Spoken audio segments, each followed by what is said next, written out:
Assalamualaikum warahmatullahi wabarakatuh. Alhamdulillahirabbil alamin alladzi yuhibbul muhsinin wa yarfa'u darajatil muttaqin. Asyhadu an la ilaha illallah wahdahu la syarikalah wa asyhadu anna Muhammadan abduhu wa rasuluh la nabiyya ba'dah. Allahumma shalli ala Muhammad wa ala alihi wa ashabihi wa man tabi'ahum bi ihsanin ila yaumiddin.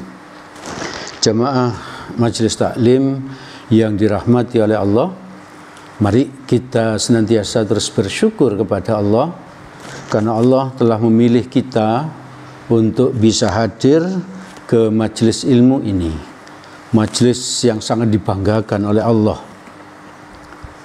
majelis yang membuat kita bisa masuk surga, dan majelis yang memungkinkan bagi kita untuk mendapatkan ampunan dari Allah. Ini ada hadisnya, yaitu hadis riwayat Muslim nomor 2699. Rasulullah sallallahu alaihi wasallam bersabda, "Wa man salaka tariqam yaltamisu fihi ilman, sahhalallahu lahu bihi tariqan ilal jannah." Artinya, siapa yang menempuh jalan untuk mencari ilmu, untuk hadir ke pengajian seperti kita semalam ini, untuk hadir ke majelis ilmu seperti kita yang kita lakukan malam ini, maka Allah akan memudahkan baginya jalan menuju surga. Jadi kita ini termasuk orang yang dimudahkan oleh Allah, jalannya dimudahkan oleh Allah untuk menuju surga.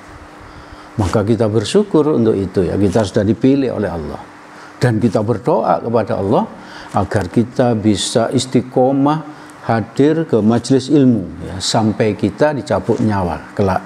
Semoga dalam keadaan husnul khotimah. Amin amin ya rabbal alamin. Ibu bapak, saudara-saudara yang dirahmati oleh Allah, mari pada kesempatan malam ini kita akan mengkaji atau mempelajari tentang salah seorang sahabat yang mulia, yaitu Abu Darda, ya. Abu Darda. Abu Darda ini seorang yang budi pekertinya luhur, akhlaknya sangat baik, dan oleh Nabi dipuji menjadi sebagai orang yang ahli hikmah, ya. Ahli hikmah. Ahli hikmah itu berarti orang yang sangat memahami ilmu agama ini sampai hakikat-hakikatnya. Maka ya, orang ini dipuji oleh Allah, Abu Darda ini. Padahal Abu Darda ini termasuk apa? Orang yang masuk Islamnya itu agak terlambat, ya, agak terlambat. Kalau Umar bin Khattab, Abu Bakar itu kan generasi pertama yang masuk Islam, ya. Termasuk as-sabiqunal awwalun, ya. 10 orang pertama yang masuk Islam. Tapi Abu Darda ini agak telat, ya. Kira-kira Nabi diutus itu selama 15 tahun, barulah Abu Darda ini masuk Islam, ya. Tepatnya Abu Darda ini masuk Islam setelah perang Badar, ya. Setelah perang Badar, baru Abu Darda ini mengikuti perang, mulai perang Uhud dan seterusnya, ya. Ini sudah termasuk agak telat. Tapi bagaimana mungkin Abu Darda ini bisa apa? Bisa menjadi seorang yang ahli hikmah? Karena dia itu setelah masuk Islam benar-benar total mencari ilmu kepada Nabi, ya, belajar kepada Nabi. Setiap kesempatan yang ada dia belajar bersama Nabi, seperti yang dilakukan sahabat yang lain yang telat masuk Islamnya, yaitu Abu Hurairah, ya. Abu Hurairah. Ibu bapak, saudara-saudara yang dirahmati oleh Allah, proses masuk Islamnya Abu Darda ini semirip mirip seperti yang dilakukan Ibrahim kepada ayahnya. Cuman ayahnya Ibrahim tetap tidak Islam, sedangkan ini dilakukan oleh oleh saudaranya Abu Darda sendiri, ya. Oleh saudara seibu Abu Darda sendiri, dan Abu Darda masuk Islam. Yaitu suatu hari Abdullah bin Rawaha ini saudara seibu dari Abu Darda, dan bersama Muhammad bin Maslamah datang ke rumah Abu Darda.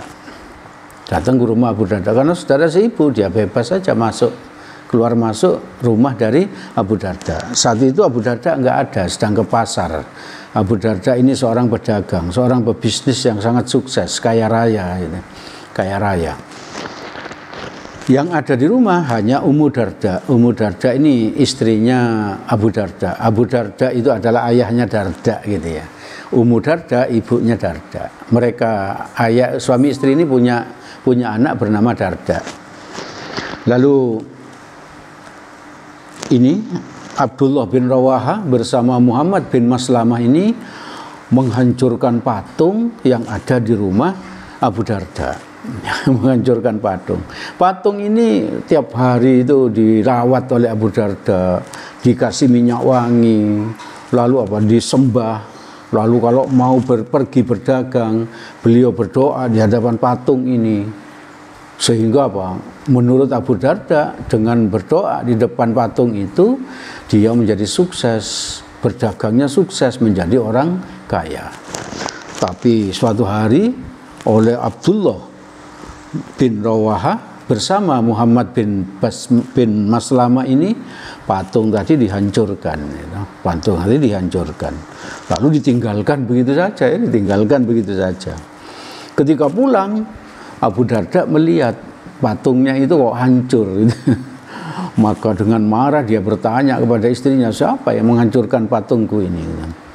Ya, langsung dijawab oleh istrinya Ummu Darda, yaitu bahwa yang menghancurkan patung itu adalah saudaramu sendiri, saudara seibumu, yaitu Abdullah bin Rawaha bersama temannya, yaitu Muhammad bin Maslamah.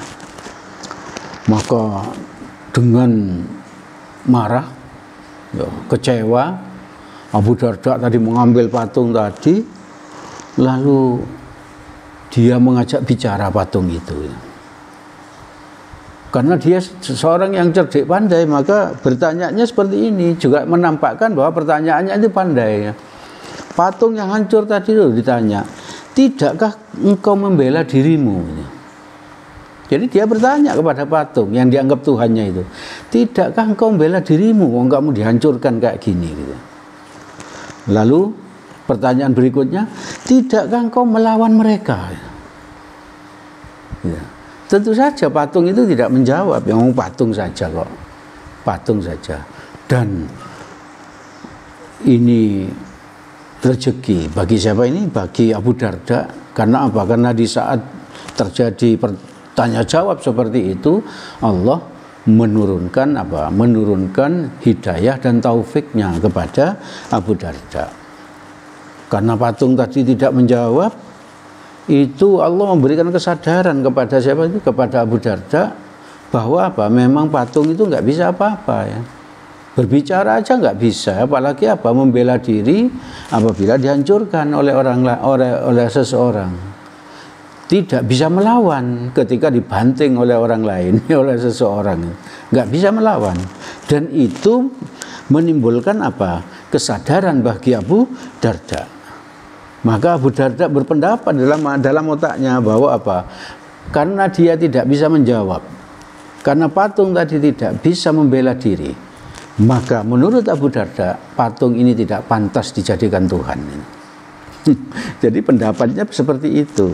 Dan di saat itulah Allah menurunkan hidayah, petunjuk ke hatinya Abu Darda, dan taufik, kemampuan untuk memeluk agama Islam. Dan saat itu juga Abu Darda memeluk agama Islam. Jadi ibu bapak, saudara-saudara yang dirahmati oleh Allah, proses masuk Islamnya ini bisa menjadi hikmah bagi kita, bahwa hanya Tuhan Allah yang yang bisa kita mintai tolong, yang bisa melindungi kita, yang bisa melindungi dirinya sendiri, dan lain sebagainya, yang pantas dijadikan Tuhan. Selain itu tidak ada yang pantas ya. Selain itu tidak ada yang pantas. Ibu bapak, saudara-saudara yang dirahmati oleh Allah, karena Abu Darda ini termasuk orang yang terlambat masuk Islamnya, maka Abu Darda ini seolah-olah itu ingin membayar ya, ingin membayar keterlambatannya. Dia selalu menggunakan waktu dan tenaganya dan hartanya untuk untuk menuntut ilmu bersama Nabi, ya. Untuk berperang bersama Nabi, untuk membela Islam bersama Nabi. Sampai-sampai apa? Dia lupa kepada keluarganya, ya. Sampai-sampai lupa, seolah-olah itu lupa, tidak memperhatikan keluarganya. Maka sebelum syariat tentang hijab itu menutup aurat dan lain sebagainya itu disyariatkan oleh Allah, Salman Al-Farisi ini diangkat oleh Nabi menjadi saudara angkat dari Abu Darda, ya. Menjadi saudara angkat dari Abu Darda. Memang Nabi punya kebiasaan seperti itu. Sahabat A dipersaudarakan dengan sahabat B. Sahabat C dipersaudarakan dengan sahabat D, dan seterusnya seperti itu. Dan takdirnya Allah, Abu Darda ini dipersaudarakan oleh Nabi dengan Salman Al-Farisi radhiyallahu an. Suatu hari sebelum ketentuan hijab tadi disyariatkan, Salman Al-Farisi datang ke rumahnya ke rumahnya saudara angkatnya, yaitu Abu Darda. Dan melihat istrinya Abu Darda itu dalam keadaan tidak rapi, pakaiannya compang-camping, tidak memperhatikan dirinya, ya. Karena melihat hal yang seperti itu, maka Salman Al-Farisi ini bertanya kepada istrinya Abu Darda, ada apa denganmu, wahai Ummu Darda? Maka Ummu Darda tadi menjawab, saudara angkatmu itu, yaitu Abu Darda, itu tidak butuh dengan dunia, ya. Dia sangat memperhatikan, sangat sibuk dengan ibadahnya, sehingga dia tidak memperhatikan saya sebagai istrinya, dia tidak memperhatikan keluarganya, tidak memperhatikan anaknya, tidak memperhatikan yang lain-lain. Mendapat laporan seperti itu, Abu Darda menunggu sampai Salman Al-Farisi menunggu sampai datangnya Abu Darda. Maka setelah Abu Darda datang, disuguhkan makanan oleh Abu Darda kepada Salman Al-Farisi dan dipersilahkan makan. Silakan makan saudaraku, saya tidak ikut makan, katanya Abu Darda, karena saya hari ini sedang puasa. Salman Al-Farisi tidak mau makan, dipaksa pun tidak mau makan. Dia bilang, saya tidak akan makan kalau kamu tidak makan, dan saya memang dari pagi belum makan, katanya Salman Al-Farisi, dan saya tidak puasa. Kalau engkau tidak ikut makan bersama aku, maka aku tidak akan makan, katanya Salman. Maka karena ingin menghargai saudaranya, maka Abu Darda membatalkan puasanya hari itu dan ikut makan bersama Salman. Itu memang politiknya Salman, ya. Agar apa? Agar hari itu Abu Darda tidak puasa, ya. Tidak puasa. Lalu Salman Al-Farisi nginep di rumahnya Abu Darda itu dan tidur jadi satu kamar dengan Abu Darda. Maka setelah jam 12 malam itu Abu Darda tidak bangun, ingin sholat tahajud.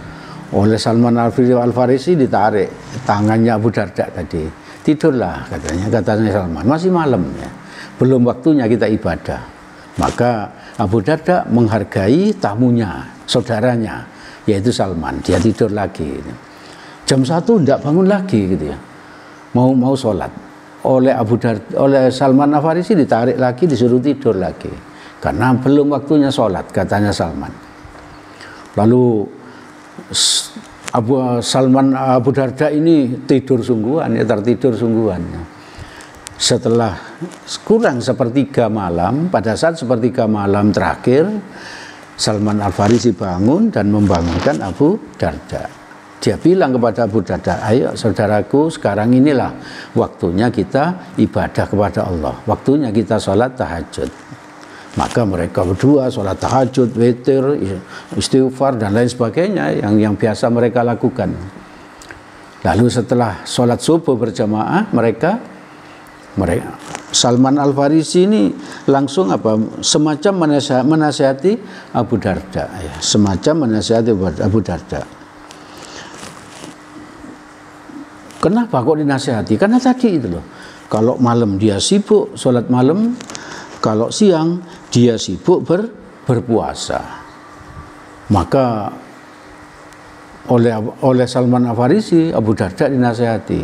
Katanya Salman ini, Tuhanmu itu punya hak atas dirimu. Badanmu punya hak atas dirimu. Maksudnya punya hak badan, punya hak atas dirimu itu apa? Butuh istirahat. Badanmu itu butuh istirahat. Tidak untuk ibadah terus, katanya siapa? Katanya Salman. Keluargamu, istrimu juga butuh apa? Butuh perhatianmu, punya hak darimu. Jangan kau ambil semua haknya, lalu kamu apa? Beribadah terus, katanya Salman Al-Farisi ini. Berikanlah hak mereka masing-masing. Kepada Allah ada hak untuk ibadah, untuk taat. Ya. Kepada badanmu punya hak untuk istirahat. Ya. Kepada istrimu, keluargamu, mereka punya hak untuk mendapatkan apa? Kasih sayangmu, perhatianmu, dan lain sebagainya. Maka Abu Darda, karena beliau itu memang ahli hikmah ya, sangat apa? Sangat berbudi luhur, paham ilmu agama. Maka apa? Beliau diam. Dinasihati itu diam, tidak membantah sama sekali. Cuman setelah itu apa? Beliau mengajak, Abu Darda mengajak Salman Al-Farisi ke menghadap Rasulullah. Ya. Setelah itu mereka bertanya. Jadi Abu Darda ini bercerita apa yang dilakukan oleh Salman Al-Farisi tadi mulai siangnya, yaitu apa? Membuat Abu Darda itu sampai berbuka puasa, tidak jadi puasa hari itu. Lalu malamnya yang tidak membolehkan Abu Darda untuk apa? Untuk beribadah terlalu malam dan seterusnya diceritakan semua kepada Nabi. Maka Nabi langsung menjawab, semua yang dilakukan Salman Al-Farisi itu benar. Jadi Nabi membenarkan apa yang dilakukan Salman Al-Farisi. Jadi kita itu menunjukkan bahwa kita pun tidak boleh kita itu terlalu banyak beribadah sehingga melupakan hak-hak orang lain. Tidak memperhatikan hak-hak istri, hak-hak keluarga dan lain sebagainya. Itu tidak boleh kita lakukan ya. Ibu bapak, saudara-saudara yang dirahmati oleh Allah, apa hikmah dari kisah yang saya sampaikan ini sekelumit ya. Insya Allah nanti kita lanjut tentang kisah Abu Darda ini. Bagaimana Abu Darda ini memberi nasihat kepada sahabatnya. Karena beliau memang ahli hikmah tadi itu. Insya Allah kita lanjut berikutnya. Dari kisah yang sekelumit tadi itu, hikmah yang bisa kita ambil adalah hidayah itu bisa datang kepada kapan saja ya. Dan melalui sebab apa saja ya. Jadi bisa kapan saja datangnya. Juga bisa keluar dari kita, hidayah itu bisa keluar dari badan kita ini kapan saja ya. Maka kalau kita ini sekarang beragama Islam, bukan berarti kita itu pasti bisa beragama Islam sampai kita meninggal. Oleh karena itu, kita itu harus menjaga betul agar kita istiqomah beragama Islam, beriman sampai kelak dicabut nyawa. Semoga dalam keadaan Islam dan semoga dalam keadaan husnul khotimah.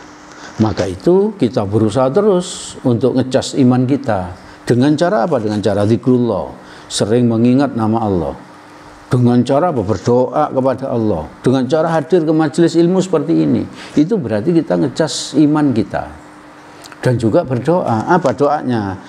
Nabi mengajarkan pada kita hadis riwayat Tirmizi nomor 3522 dan Ahmad nomor 315. Doanya insya Allah kita sudah hafal ya. Ya muqallibal qulub sabbit qalbi ala dinika. Wahai zat yang maha membolak-balikkan hati, teguhkanlah hatiku di atas agamamu ini. Jadi kita berdoa kepada Allah agar agar kita ini istiqomah beragama Islam ya. Sampai kapan? Sampai kita dicabut nyawa ya. Ya muqallibal qulub sabbit qalbi ala dinika. Ya muqallibal qulub sabbit qalbi ala dinika. Wahai zat yang maha membolak-balikkan hati, teguhkanlah hatiku di atas agamamu. Terus lanjutan hikmahnya bahwa Allah itu punya hak atas kita untuk kita sembah, untuk kita taati. Badan kita punya hak agar kita itu apa? Untuk beristirahat. Istri dan keluarga juga punya hak untuk mendapatkan perhatian dan kasih sayang kita. Maka mari kita berikan hak mereka masing-masing. Itu hikmah yang bisa kita ambil. Semoga yang saya sampaikan ini bermanfaat bagi kita. Segala yang baik dan benar semuanya berasal dari Allah. Semoga kita bisa mengamalkannya. Amin amin ya rabbal alamin. Dan yang salah itu karena kebodohan saya. Untuk itu saya mohon maaf yang sebesar-besarnya. Mari kita tutup majelis ini dengan doa kafaratul majelis. Subhanakallahumma wa bihamdik asyhadu an la ilaha illa anta astaghfiruka wa atubu ilaik. Billahi taufik wal hidayah. Assalamualaikum warahmatullahi wabarakatuh.